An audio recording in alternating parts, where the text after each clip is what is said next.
ቤተሰቦች ሰላም ለሁላችሁ። እንኳን ወደ ዛሬ ትምህርታችን በዳና መጡ። ዛሬ በጣም መሰረታዊ ነገር ግን ብዙዎችን ግራ የሚያጋባ የእምነትን ጉዳይ እንመለከታለን።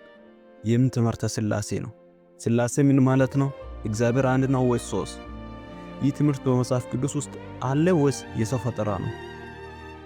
በዚህ ቪዲዮ ውስጥ የቃሉን ትርጉም፣ መጽሐፍ ቅዱሳዊ መሰረቱን፣ ታሪካዊ አመጣጡንና ተቃዋሚዎችን በግልጽና በማስረጃ እንመለከታለን። እግዚአብሔር ራሱ የቃልን እውነት ይግለጥልን። አሜን። ሥላሴ ምን ማለት ነው? ሥላሴ የሚለው ቃል ከግዕዝ ቋንቋ የመጣ ነው። በእንግሊዝኛ ትሪኒቲ ደግሞ ከትራይ እና ዩኒቲ የተጣመረ ነው። ትራይ ሶስት፣ ዩኒቲ አንድነት ነው። ይህ ምን ያሳያል? ሶስትነትን ነገር ግን በአንድነት። ስለዚህ ሥላሴ የሚለው ቃል እግዚአብሔር አንድ መሆኑን ነገር ግን በአካል ሶስት መሆኑን ለማብራራት የምንጠቀምበት ቴክኒካል ወይም ስነ መለኮታዊ ቃል ነው። ሶስትነትን በአንድነት ይገልጻል።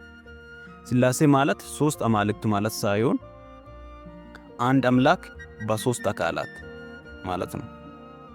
በማንነት አንድ፣ በአካል ሶስት።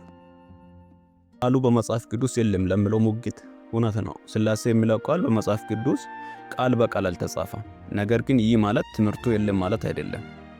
እንድንጠይቅ ውርጃ፣ ጫት መቃም፣ የወሲብ ስዕሎች መመልከት፣ አደንዛዥ እጾች፣ እነዚህ ቃላት በመጽሐፍ ቅዱስ ባይገኙም ኃጢአት መሆናቸውን እናውቃለን። ለምን? ከመላው የመጽሐፍ ቅዱስ አውድ ስለምንረዳ። ስለዚህ የእምነት ዶክትሪን በቃል ብቻ ሳይሆን በአውዱ ይመሰረታል። አንድ ምሳሌ እንውሰድ። አንድ የታሪክ ዘገባ ስለ ባልና ሚስት ሆኖ የሚሰሩ ሐኪሞችን ይናገራል። ዘገባው ስለ ስራቸው፣ ስለ መስዋዕትነታቸው፣ ስለ ህይወታቸው በሰፊው ይተርካል። አሁን ጥያቄ፣ የዚህ ታሪክ ባለቤቶች ስንት ናቸው? ሁላችንም እንስማማለን፣ ሁለት ሐኪሞች ናቸው።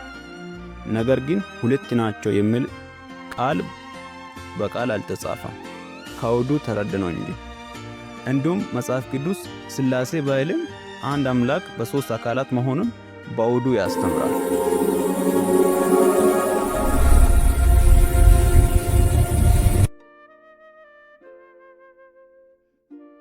መጽሐፍ ቅዱስ እግዚአብሔር አንድ በአካል ሶስት መሆኑን በግልጽ ያስተምራል። ዘፍጥረት ምዕራፍ 1 ቁጥር 1 በመጀመሪያ እግዚአብሔር ሰማይና ምድርን ፈጠረ ይላል።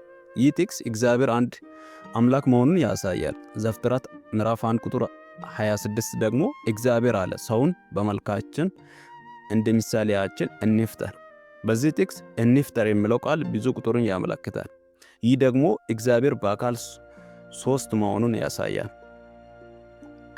በአዲስ ኪዳን ደግሞ ማቴዎስ ምዕራፍ 28 ቁጥር 19 በአብ በወልድና በመንፈስ ቅዱስ ስም እያጠመቀቻቸው ይላል። በዚህ ጥቅስ ሶስት አካላት በመጥራቱ እግዚአብሔር በአካል ሶስት መሆኑን ያሳያል። ሶስት አካላትን ከጠራ በኋላ ስሞች የሚለውን ቃል ሳይጠቀም ስም የሚለውን ቃል በመጠቀሙ እግዚአብሔር በማንነቱ አንድ መሆኑን ያሳያል። ሁለተኛ ቆሮንቶስ ምዕራፍ 13 ቁጥር 14 የጌታችን የኢየሱስ ክርስቶስ ጸጋ፣ የእግዚአብሔርን ፍቅር፣ የመንፈስ ቅዱስ ኅብረት ከሁላችን ጋር ይሁን ይላል። እነዚህ ጥቅሶች አንድነትን እና ሶስትነትን በግልጽ ያሳያሉ።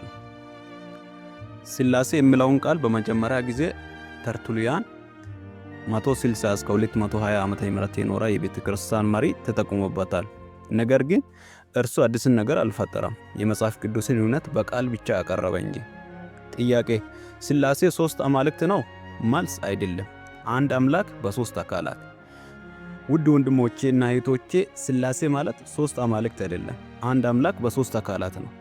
እግዚአብሔር በአካል ሶስት፣ በማንነት ግን አንድ አምላክ ነው። ስለዚህ እምነታችንን በአንድ ቃል ሳይሆን በሞላው መጽሐፍ ቅዱስ እውነት እንመሰረት። ይህ ቪዲዮ የወደዱ ከሆነ ላይክ ያርጉ፣ ሰብስክራይብ ያርጉ። እግዚአብሔር ይባርካችሁ። በሌላ ቪዲዮ እንገናኝ።